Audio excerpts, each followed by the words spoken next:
Welcome back to the Dulce Candy podcast. Today we have a very special Veterans Day episode, and I have a special guest, the one and only, my husband, Jesse.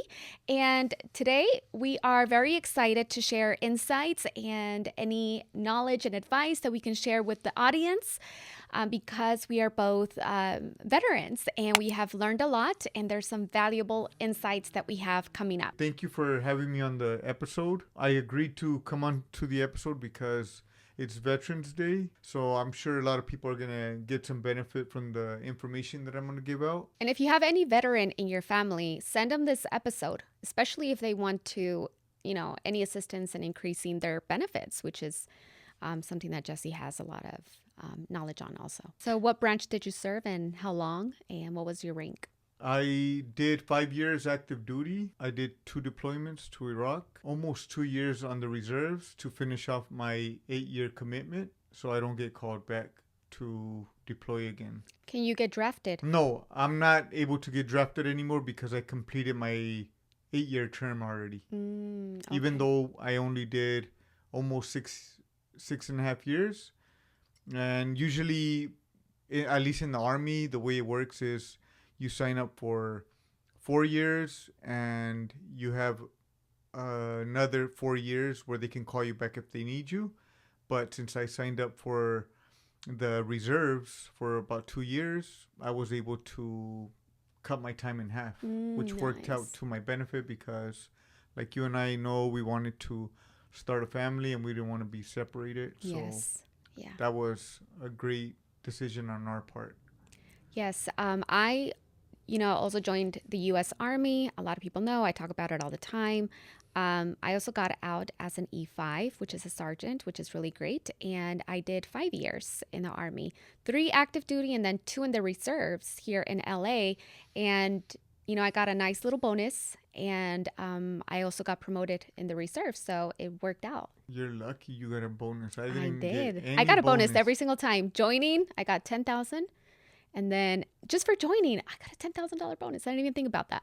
And then, for joining the reserves, I also got $10,000. Yeah, I remember the $10,000 bonus for the joining the reserves. It was nice. I'm sure. I mean, now I wonder what qualifies a soldier to receive that bonus. Or is it just, something that the recruiter or the person, working your paperwork is up to their discretion if they want to give it to you or not, Yeah, I'm sure it had a lot to do with the recruiter. I'm assuming that probably if the least amount of money they give for bonuses, the more probably that the recruiters get for themselves. Oh, okay. Maybe, I don't know. Speculation. Can you tell the audience why you joined? I joined when I was 19 because college wasn't for me. Right after high school, I took community college out in Cerritos, and unfortunately, I wasn't passionate about it. I was just trying to work already. And the recruiter called me and I was like, what the hell? Didn't really see any other options at that time. What did your family think? I didn't tell them, unfortunately, till like a day or two Not before. even your mom. Not even my mom, and everybody was surprised. Yeah. I think it was like during a family barbecue when it happened. What do you mean? During a family barbecue, you left in the middle of the family barbecue? I think it was a barbecue. It's been so long, but I had told my mom like a day or two before. Oh, you did tell her. Oh, yeah. I thought she didn't know up until the moment you were literally leaving the house. How you were 19 years old, you joined the military. You're young, you didn't tell anybody. And were you looking for a fresh new start in life, or like what did you think the military would offer you? At the moment, I just didn't know what I really wanted. I was selling drugs. My siblings were like in and out of prison. I was just didn't know what to do. I was making good money. I was, in addition to working at KFC while in college. So you were making good money? I was just making good money. I feel that if I wouldn't have joined the military, I probably would have ended up in prison myself because the money was just steadily coming in on a weekly basis. No way. Yeah. When the recruiter called, it was like God calling. And I took advantage and I met you years later and here we are today. Fast forward 18 years. We just celebrated 18 years. Or actually, we're going to go celebrate 18 years together. Yes. So we're going to go. Jesse's going to take me somewhere. Okay, so what advice would you give to someone thinking of joining the military? My dad has a friend in his mid 30s who's also, wanting to join the army, and I've had young cousins and I've known young people in my family that have also joined. So what would you say to a young man, and what would you say to Isaac if he said that he wanted to join? Just keeping it real. They don't pay a lot, unfortunately. They pay the contractors that the military hires a lot more. We've seen that firsthand when we were deployed. If you're going to make money, unfortunately, the military is not going to be the place for it. To make sure that it's what they want, because it's a commitment. It's not a you sign up and 6 weeks later, 9 months later, oh, I don't want to be here anymore, because you're locked into a contract. Locked And into a contract. yep, Locked. you basically sign your life over to the government, and it's easy. The military, or at least the army, for me, and I know for you, it was pretty easy too. Was it not? What do you mean easy? I wouldn't say that it's like the hardest training. I mean, and I also don't know what to compare it to. Like, I don't, I can compare it to the training from the Marines, that, That's they true. get in the water, they do, or, like the Navy SEALs or something a lot more like up there. But I feel like, yeah, the basic training, just basic training, it's not pleasant, but it's not like Yeah, it's not. hard. You know what I Yeah, mean? yeah, I wish it was more challenging, to be honest with you. I wish it yeah. was more challenging. If Isaac came to you and said, hey, Dad, I want to join the army, what would you tell him besides, making, I think that's great advice that you just gave to anyone listening who is thinking about joining the army, is thinking about the long-term commitment that you do have. Because I was not thinking about that. I was literally like 18 years old and I just signed my life away without even knowing what my MOS was. I had no idea what a power generator equipment repair was. I just kind of was looking for a way out of the life that I had. And I wanted to make my parents proud. And I knew that being in the army would be something that they would be proud of, my entire family, especially because I was effing up as a teenager big time.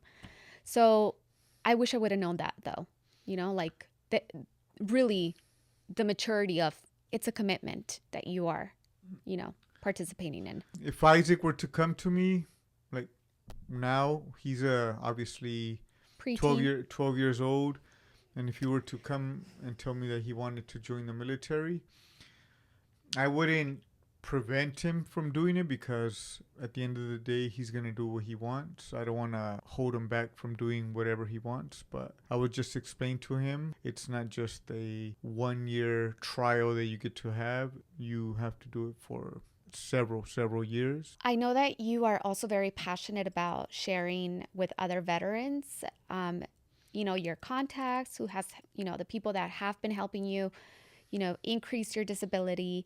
And a lot of people don't want to go through the process of, getting their rightfully owed disabilities because it's a process. So just this weekend, we were at my disability appointment and we met another veteran who served in the 60s. And he was very grateful that you shared your contact. So why is it important for you to share the information that has helped you increase your benefits? Well, let me just start off by saying, if you're in the service right now, make sure that you're going to the doctor if your back hurts, your knee hurts, because that's all documented. If you guys are really interested in having someone help you with this process, we have someone that is incredible. Yeah, he's amazing. He's a VSO.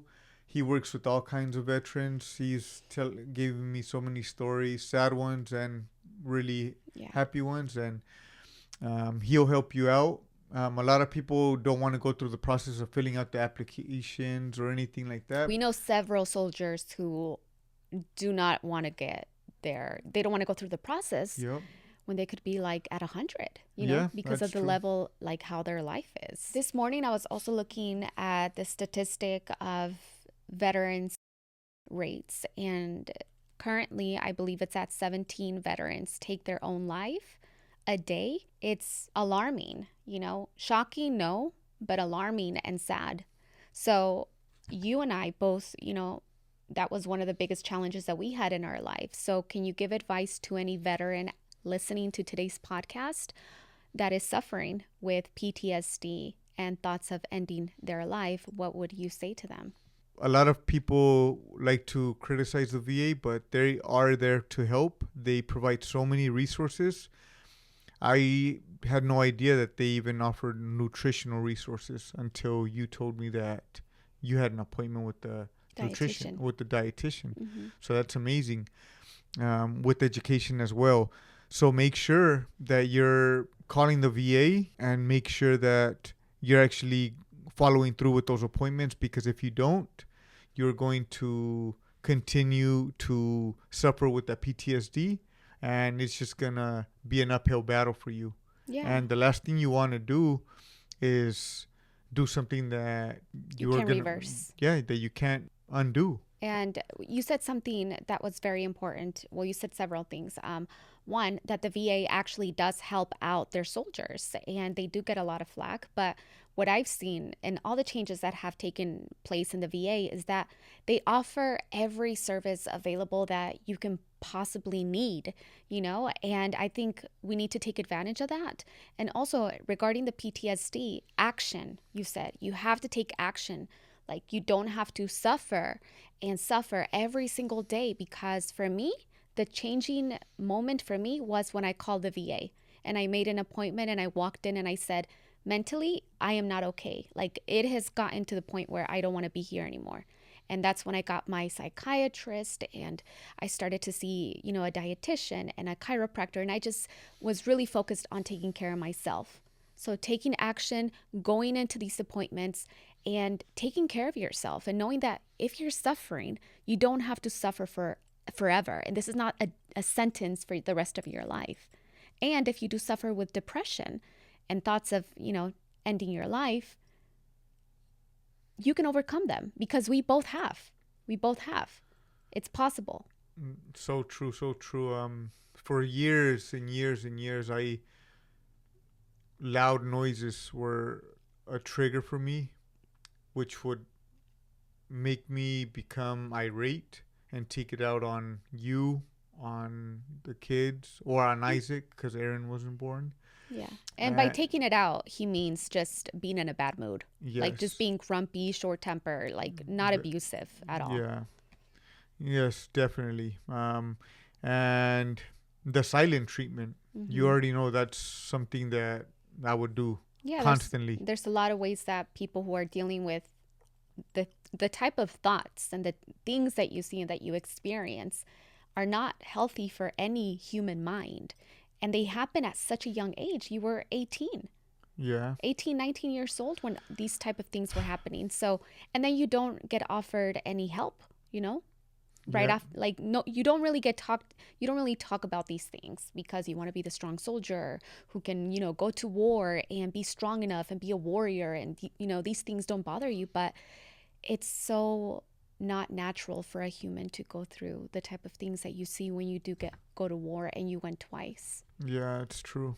That's true. And very, very happy that I got the services that I needed when I did, because I walked around, I feel like a zombie for years, a triggered zombie for years, where I was, for the most part, numb and didn't think to seek out any help. Fortunately, I decided to take action and call the VA and just let them know everything that I was feeling. And just like you, they did try medication, and right now I still see a therapist, and it's been great, because it's allowed me to talk about how I'm feeling and ways that I can overcome all those feelings. If you guys want to know more about the man who's been helping both of us, his name is Alberto. If you guys want his information when it comes to increasing your disability, you can send a message to Jesse on Instagram, and I will link his account. What's your Instagram handle? The neck beard. The neck beard. Yeah. So, yeah. Definitely. I'll put you guys in contact with them. I'll share his email and his phone number. More than likely, one of the assistants is going to answer because he's the one in charge. But everybody's great there. Even if he's not the one helping you directly, his team will go above and beyond to make sure you get your benefits increased because that's what they're there for. It's a nonprofit, and that's all they want to do is help veterans. I also wanted you to just quickly share about one of your passion projects that you really want to get off the ground. Maybe there's someone out there listening who might want to partner up with you, another veteran. My passion project is creating affordable housing for veterans that are dealing with PTSD, homeless veterans that are dealing with PTSD. And the way I'm doing it is through real estate. I want to start creating enough passive income to create a nonprofit to be able to get this off the ground, to help those veterans like myself that suffer with PTSD, especially the ones that are homeless. Yes. Oh, that's beautiful, babe. Oh, that's gonna help out so much because the homelessness rate is off the roof with veterans also, and that's the least that the world can do for people who serve this country and who risk their life, especially because there's so many young people that join, and sometimes they don't even know what they're getting themselves into, and they join, they got the fearlessness, on full blast, and they're just ready to defend their country. And so, yeah, we really got to take care of our vets for sure. Yeah, it's true. Because So, they protect our country, they keep us safe here, and we're so grateful for them. yeah, Yeah. So, thank you to all the veterans. yes, thank you. Thank you Yeah. for all your service. Yeah. The ones serving right now, thank you as well. Yes. We appreciate everything you guys are doing because you guys are fighting for our freedom. Yeah. And for our safety here. And if anything goes wrong here, you guys are the ones that are going to be on the front lines for all of us. So that's something that we can never take for granted. Definitely. Now we're going to go on to the next part of the show, and I am going to be doing just a little segment where I'll be sharing more advice that I would give to young women joining the military. So now I want to talk to my ladies, especially because I am coming at this from the perspective of young women joining the military now, and also from the perspective of advice that I would give my younger self, like things that I wish I knew as a young 18-year-old. My recruiter told me that a lot of men were going to be going after me and chasing me. And he's like, yeah, a lot of men are going to be into you. And I was like, what? How? Like, I don't believe that. That's not going to happen because men were not pursuing me as, an 18-year-old. Like, men were not like that interested in my youth like that, right? So I found that to be pretty shocking, especially because I had low self-esteem, low self-image, no self-love, so on and so forth. So I was like, how can anybody be interested in me? But come to find out, shockingly, the moment that I got into my unit after basic training in AIT, I was like the talk of the town. And so many men were pursuing me and giving me so much attention. And later I came to find out that there was actually a bet among certain men when I deployed to see who would be the first one to sleep with me. And I did have some soldiers, sergeants who were interested in me, but because I met my husband, Jesse, in the Army, and I instantly feel like I fell in love with him, and I started dating him pretty soon after I met him. He was kind of like he was the one that I started, seeing and dating, and we fell in love. And so after I was no longer on the market, the guys that were very nice to me before and I thought were my friends were very shitty with me. They treated me horribly. They treated me unfairly, and they weren't kind with me at all. Now, one thing is self-discipline, and there's a certain mentality, of course, when it comes to the military, right? I'm not expected to be treated with rose petals or anything like that. This was something completely different. I was treated differently because I was not interested in the men that treated me differently, that started treating me like less than, and just very unkind. And I began to hate being in the Army. And I feel like I would have re-enlisted because I did love my time in the military, but I would have re-enlisted hadn't I not been treated the way that I was. And they basically made my life a living hell is what it felt like. I remember even at one point, I didn't want to be on Earth. I was deployed and it's just the way that I was treated. And so I know that had a lot to do with the fact that I didn't give him any attention. I didn't date anybody. I was with my husband, then boyfriend, and we were in a committed relationship. And it was very evident how from night and day, they turned into complete assholes to me. And they weren't like that with the rest of my peers, the other soldiers who had the same rank as me. They weren't the same way. So I could vividly and very clearly see how I was treated different for being a woman. Even though a lot of the NCOs would make it a point to tell me that they were not going to treat me any different because I was a woman, but I was. And I was not expected to be treated different. I wanted to be treated just like the men, my fellow soldiers who had the same rank as me. I just wanted respect, and I was not given the respect. The energy and the environment of being a young soldier who's just so excited to leave home. You meet all of these new people from all around the world and you're just so excited. You go to your job, during the day, and then after work or in the weekends, you're just so excited to go to the club or to go drinking or to meet up with your fellow soldiers and go to their barracks and just have a good time. And drinking is very prominent. Like, getting blacked out drunk is very common, unfortunately. So I don't want you to do that. I want you to be fully aware of where you are, what you're doing. And if you're going to drink, make sure that you're not drinking to the point that you don't know where you're at, because you don't know who these people are. You just met them.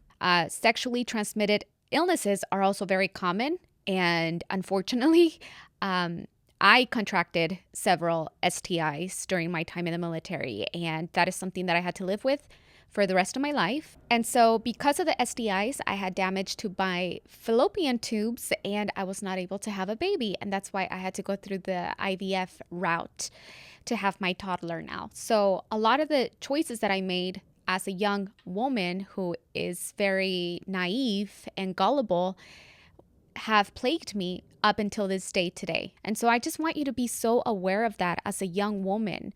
Value yourself, your worth. Speak up about anything that makes you feel uncomfortable. You should not be made to feel uncomfortable. I'm not saying this is going to be an easy walk in the park because, again, you're joining the armed forces. And we love the discipline. We love the hard work. We love to push ourselves. But that doesn't mean that you get disrespected. Being disrespected, sexually harassed, made to feel uncomfortable are not part of what you signed up for. Next, I want you to be very careful about who you surround yourself with. The moment that I joined, I had a wonderful E7 tell me that who I surround myself is going to reflect the type of soldier that I become. And that is very true because you have different types of soldiers. You have soldiers who don't care, and you have soldiers who are just looking to better themselves, push the boundaries, set higher standards for themselves. They want to learn. They want to get promoted. They want to learn how to assemble and disassemble every U.S. weapon. They want to learn and just grow and exceed their own, scores when it comes to their PT. And they really are looking to be the best of the best. And they take their job as a soldier very, very seriously. And so think about making sure that your friends are those type of friends, because you don't want to be with the soldiers who mock the soldier who is striving for a better career or who is getting more respect from, a higher ranking official because the other people don't want to put in the effort. So if I could go back in time, I would definitely focus a lot more on being more professional in every sense of the word. I would be more self-disciplined. I would make sure that I have the highest standards for myself and that I exceed my PT goals and I become like the best freaking soldier that I could possibly become. That to me is like one of the regrets that I have, is that I was so completely naive and gullible and immature. And I wasted so much precious time being the best soldier and becoming a great soldier because I had no guidance or direction. And that's my fault. Thank you all so much for tuning in to today's episode. I hope you guys found a little nugget of wisdom or information that you feel like it's going to be helpful and beneficial. Don't forget to rate the podcast 5 stars if you are enjoying it. It's really going to help with the growth of our show. And again, if you guys have any questions, Jesse and I are going to be here to answer your questions about the military, being a veteran, and benefits, or anything else that you want to know. So thank you all so much. Thank you for your service. We appreciate every single one of our servicemen and women. Have a blessed and beautiful day, and we'll see you soon.